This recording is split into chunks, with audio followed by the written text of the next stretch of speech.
ಕದನ ವಿರಾಮದ ನಡುವೆಯೂ ಕೂಡ ಲೆಬನಾನ್ ಮೇಲೆ ಇಸ್ರೇಲ್ ದಾಳಿಯನ್ನು ಮಾಡಿದೆ. ಲೆಬನಾನ್ನ ದಕ್ಷಿಣ ಭಾಗದಲ್ಲಿರುವಂತಹ ಹಿಜ್ಬುಲ್ಲಾ ನೆಲೆಗಳ ಮೇಲೆ ಅಟ್ಯಾಕ್ ಅನ್ನು ಮಾಡಿರುವಂತದ್ದು.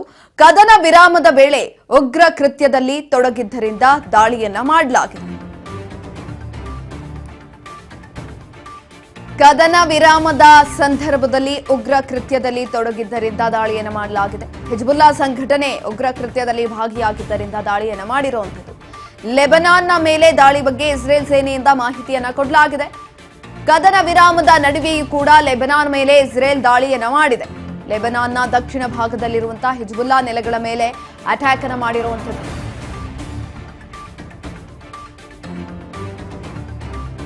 ನೋಡಿ, ಅಟ್ಯಾಕ್ ಅನ್ನ ಮಾಡಿದೆ. ಹಿಜ್ಬುಲ್ಲಾ ಸಂಘಟನೆ ಉಗ್ರ ಕೃತ್ಯದಲ್ಲಿ ಭಾಗಿಯಾಗಿತ್ತು ಅನ್ನುವ ವಿಚಾರಕ್ಕೆ ಸಂಬಂಧಪಟ್ಟಂತೆ ಇದೀಗ ಹಿಜ್ಬುಲ್ಲಾ ನೆಲೆಗಳ ಮೇಲೆ ದಾಳಿಯನ್ನ ಮಾಡಿರುವಂತದ್ದು. ಕದನ ವಿರಾಮ ಇದೆ, 2 ದಿನ ಬಾಕಿ ಇದೆ. ಈ ಒಂದು ಸಂದರ್ಭದಲ್ಲಿ ದಾಳಿಗಳು ನಿಲ್ತಾ ಇಲ್ಲ.